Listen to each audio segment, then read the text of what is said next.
இந்த போர் தொடங்குவதற்கு முன்னால் அமெரிக்காவை நோக்கி இந்தியா எந்த அடிப்படையில் நீங்கள் போர் தொடுக்க முற்படுகிறீர்கள், ஈரானிடம் அணு ஆயுதம் இருக்கின்றதா இல்லையா என்பதை உறுதி செய்யாமல் நீங்களும் இஸ்ரேலும் எவ்வாறு போர் தொடுக்கலாம் என்ற ஒரு கேள்வியை கேட்டிருந்தால் இப்ப இந்த ஒரு 13-14 நாட்கள் நமக்கு கச்சா வருகை நிறுத்தப்பட்டிருது இல்லையா, இது நடந்தே இருக்காது. ட்ரம்ப் சொல்லிட்டாரு, அங்க இதுக்கு மேல தாக்குறதுக்கு எந்த இடமுமே இல்லையா, ஈரான் இதுக்கு மேல தாக்குதல் நடத்துவதற்கு எந்த இடமே இல்லை, எல்லாத்தையும் நம்ம தரைமட்டமாக்கிட்டோம், ஒன்றும் இல்லை பிரச்சனை அப்படின்னு அவர் சொல்லிட்டு இருக்கிறாரு. ஆனால் நேற்று நைட்டு வரைக்கும் இப்போ வரைக்கும் அங்கே பார்த்தீங்க அப்படின்னம்னா இஸ்ரேலினுடைய தலைநகர் டெல் அவீவ் ஒவ்வொரு நாளும் தரைமட்டமாக்கப்படும். எவ்வளவு பெரிய ஹைரைஸ் பில்டிங் அனைத்தும் காண போச்சு. அமெரிக்காவுக்கு ஒரு ஆயுதம் வச்சுக்கிறதுக்கு எந்த உரிமை இருக்குதோ, தற்காப்புக்காக எந்த உரிமை இருக்கிறதோ, இஸ்ரேலுக்கு எந்த உரிமை இருக்கிறதோ அதே உரிமை ஈரானுக்கும் உண்டு.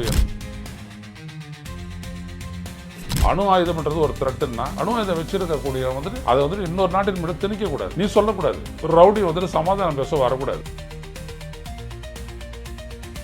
இந்த போர் இழுத்துக்கொண்டே போனா அதன் மூலம் அமெரிக்காவுக்கு கடும் பாதிப்பு ஏற்படும், இஸ்ரேல் ஒருவேளை இல்லாத போனாலும் போயிடும் அப்படின்ற அளவிற்கு அது ஆகிவிட்டது.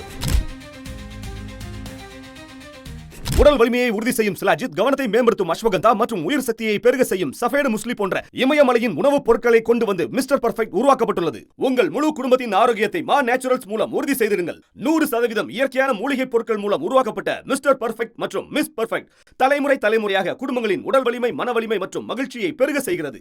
உங்கள் மகிழ்ச்சியான பயணத்தை துவங்க www.manaturals.com என்ற இணையதளத்தை பார்வையிடவும் அல்லது வாட்ஸ்அப் எண்ணிலும் தொடர்பு கொள்ளலாம்.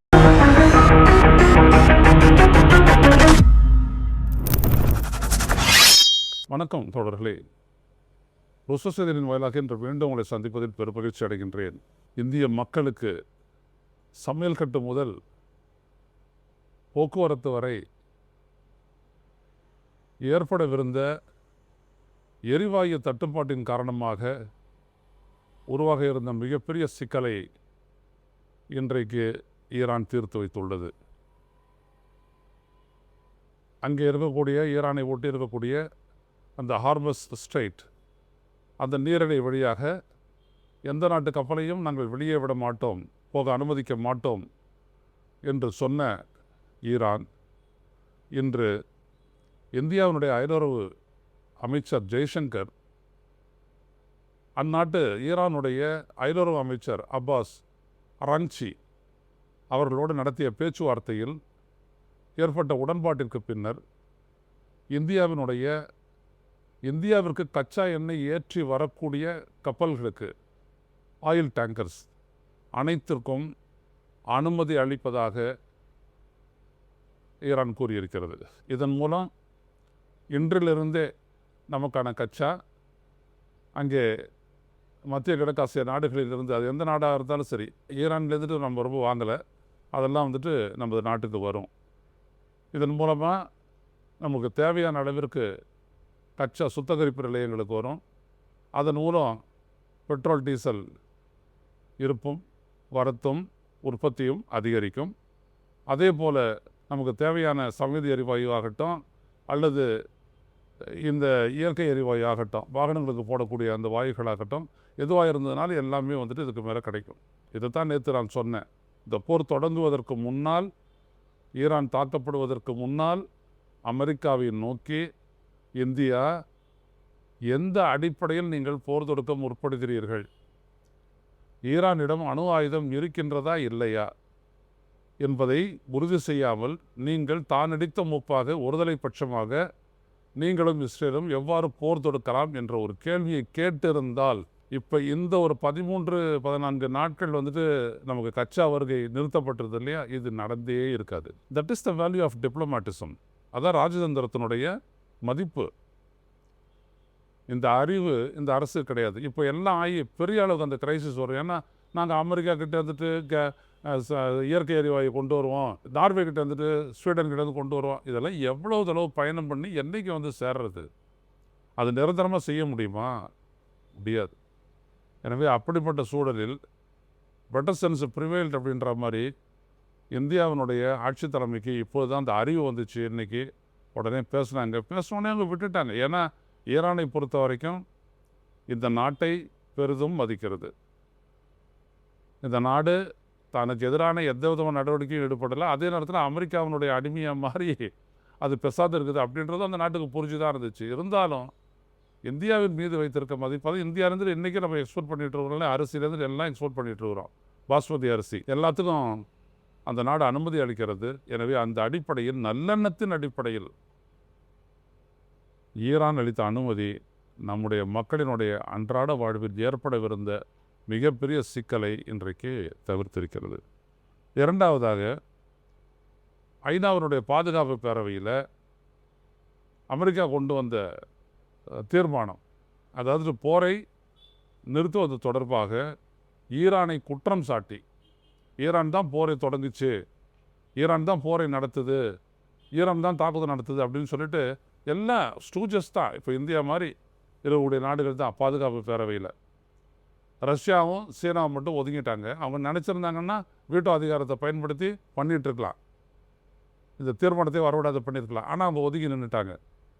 ஒதுங்கி நின்றுட்டு அவங்க ஈரானை தனியாக விட்டாங்க. போரை நிறுத்தி தான் ஆகணும் ஈரான். ஏன்னா ட்ரம்ப் சொல்லிட்டாரு, அங்கே இதுக்கு மேலே தாக்குறதுக்கு எந்த இடமுமே இல்லையா, ஈரான் இதுக்கு மேலே தாக்குதல் நடத்துவதற்கு எந்த இடமும் இல்லை, எல்லாத்தையும் நம்ம தரைமட்டம் ஆக்கிட்டோம், ஒன்றும் இல்லை பிரச்சனை அப்படின்னா அவர் சொல்லிகிட்டு இருக்கிறாரு. ஆனால் நேற்று நைட்டு வரைக்கும், இப்போ வரைக்கும் அங்கே பார்த்தீங்க அப்படின்னம்னா இஸ்ரேலினுடைய தலைநகர் டெல் அவீவ் ஒவ்வொரு நாளும் தரைமட்டமாக்கப்படும். எவ்வளோ பெரிய ஹைரைஸ் பில்டிங் தான் அனைத்தும் காணா போச்சு. எப்படி அவங்க காசா வழிச்சாங்கன்னா அதெல்லாம் வந்துட்டு ஒரு மொத்தத்தில் ஒரு வாரத்து போரிலே வந்துட்டு ஈரான் காலி பண்ணிட்டான். சரியான பாடத்தை போட்டி இருக்கிறது ஈரான், சும்மா சொல்லக்கூடாது. அப்படிப்பட்ட நிலையில் போரை நிறுத்துவது என்றால் அப்பொழுது ஈரான் சரியான 3 நிபந்தனைகளை விதித்திருக்கிறது. ஒன்று, ஈரானுடைய இறையாண்மையுடைய அதன் தனித்த உரிமைகளை மதித்திட வேண்டும். என்னுடைய பாதுகாப்பிற்கு நான் என்ன செய்யணும் அப்படின்றது ஏன் முடிவு, அதை வெளிநாடுகள் தீர்மானிக்கக்கூடாது. இது ஒன்று. ரெண்டாவது தீர்மானம் என்ன அப்படின்னு கேட்டீங்க அப்படின்னோம்னா, எங்களுக்கு எதிராக இந்த மாதிரி திடீர்னு ஒரு தாக்குதலை நடத்த மாட்டோம் அப்படின்றதுக்கு சர்வதேசம் உறுதி கூறணும். சர்வதேசம் must have to give a guarantee அப்படின்ட்டு சொல்லியிருக்கிறது. மூன்றாவது தீர்மானம் என்ன அப்படின்னோம்னா, இந்த பேச்சுவார்த்தை போன்ற எல்லா விடயங்கள்லையும் வந்துட்டு பார்த்தீங்க அப்படின்னோம்னா ஒரு சமநிலையை அடிப்படையாக கொண்டு தான் இந்த பேச்சுவார்த்தை நடத்தப்பட வேண்டும். இஸ்ரேல்கிட்ட ஆயுதம் இருக்கலாம், அணு ஆயுதம் இருக்கலாம், ஈரான்கிட்ட எதுவும் இருக்கக்கூடாது, இந்த மாதிரி கதையெல்லாம் கூடாது என்று சொல்லி அந்த நாட்டினுடைய ஈரானுடைய அதிபர் பெசஸ்கியா அவர் சொல்லியிருக்கிறாரு. ஆக இதில் அந்த நாடு நிற்கும் பொழுது இதையெல்லாம் இந்தியா ஆதரித்திட வேண்டும். அமெரிக்காவுக்கு ஒரு ஆயுதம் வச்சுக்கிறதுக்கு எந்த உரிமை இருக்குதோ, தற்காப்புக்காக எந்த உரிமை இருக்கிறதோ, இஸ்ரேலுக்கு எந்த உரிமை இருக்கிறதோ அதே உரிமை ஈரானுக்கும் உண்டு என்பதனை இந்தியா அங்கீகரித்திட வேண்டும். அப்படி அங்கீகரிச்சிங்க அப்படின்னோம்னா தான் எதிர்காலத்தில் நமது நாடு ஒரு மதிப்பிற்குரிய இடத்தை பெறும் என்பதை நான் வலியுறுத்த கடமைப்பட்டிருக்கிறேன். ரொம்ப முக்கியமானது அது. ரெண்டாவது விஷயம், பேச்சுவார்த்தையில் வந்துட்டு ஒரு சமநிலை வேணும்.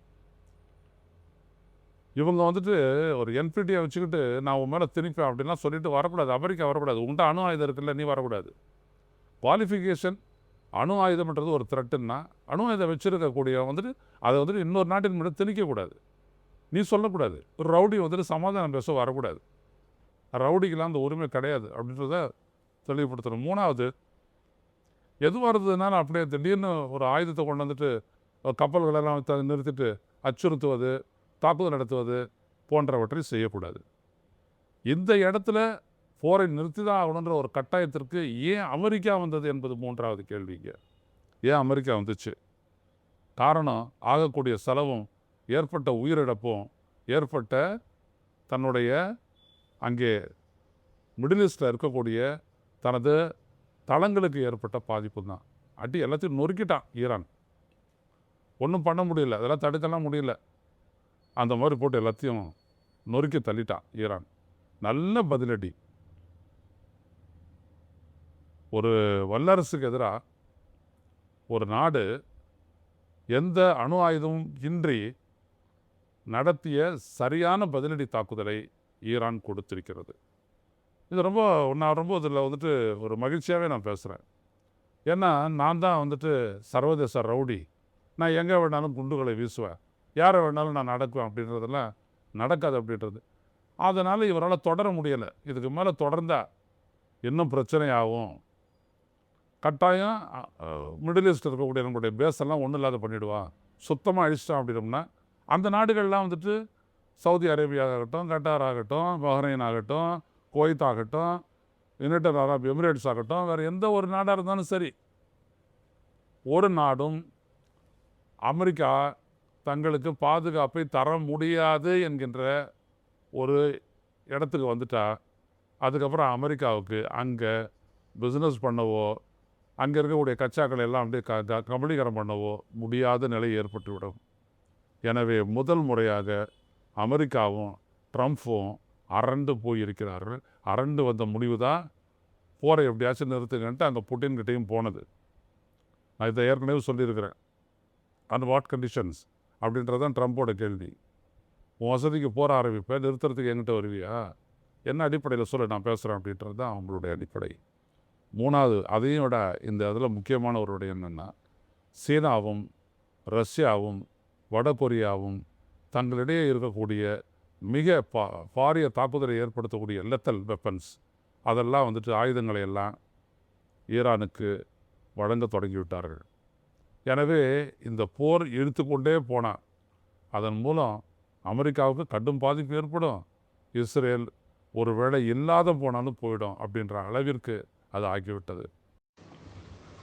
மற்றொரு முக்கிய விடயம் என்னவென்றால், இங்கே நடுக்கடலில் தத்தளித்த ஈரானுடைய கடற்படை கப்பலான லெவான் அது தொழில்நுட்ப தகராறு காரணமாக நடுக்கடலில் சிக்கிவிட்டது. அதனை காப்பாற்றி அந்த கப்பலை இங்கே கொச்சின் துறைமுகத்திற்கு கொண்டு வந்து பாதுகாப்பாக நிறுத்தி வைத்துள்ள இந்தியாவினுடைய அந்த நடவடிக்கையை ஈரான் நன்றியுடன் பார்த்திருக்கிறது. அதுவும் இன்றைக்கு இந்தியாவினுடைய கச்சா எண்ணெய் கப்பல்கள் ஹார்மஸ் ஸ்ட்ரெயிட் வழியாக இந்தியாவிற்கு போவதற்கு அனுமதி அளித்ததற்கான ஒரு முக்கிய காரணமாக கருதப்படுகிறது. அதே நேரத்தில் நான் அப்படியே பெய்ரூட் மேலே குண்டு வீசுகிறேன், தெற்கு லெபனான் மீது குண்டு வீசுகிறேன், நான் என்ன பண்ணுறேன் பாரு ஹெஸ்புல்லா அப்படி தான் சொன்னாங்க. ஆனால் ஹெஸ்புல்லா தான் இந்த போரில் இஸ்ரேலினுடைய அந்த கண்காணிப்பு கோபுரங்களை எல்லாம் திட்டமிட்டு ஏவுகணைகளை கொண்டு தாக்கி அழித்து அதன் மீது ஈரானுடைய தாக்குதல் பலமாக அமைவதற்கு வழிவகுத்து இருக்கிறது. இதுதான் ரொம்ப முக்கியமானது. ஸோ இதுக்கு மேலே நாளைக்கு காசா மேலே நாங்கள் தான் காசாவை புதுசாக கட்டமைப்போம் அப்படின்னா சொல்ல முடியாது. இதுக்கு மேலே ஏன் அப்படின்னோம்னா மறுபடியும் ஈரான் வருவான். எப்படி நீ எப்படி அதை கட்டமைப்ப, அது பாலஸ்தீனம், அது எப்படி நீ வரலாம் அப்படின்னு சொல்லுவான். ஸோ ஒரு பலமான நிலைக்கு ஈரான் உயர்ந்திருக்கிறது, ஒரு பலவீனமான நிலைக்கு இஸ்ரேலும் அமெரிக்காவும் தள்ளப்பட்டிருக்கின்றன.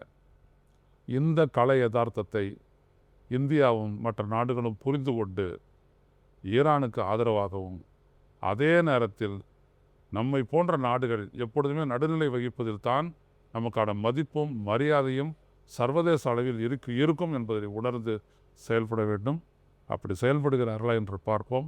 தொடர்ந்து அடிமையாகவே போகுது என்று முடிவெடுத்து விட்டால் அதை எப்படி தடுப்பது என்பதை பற்றியும் நாம் தான் யோசித்தாக வேண்டும். பாதிக்கப்படுவது நாம் தான்.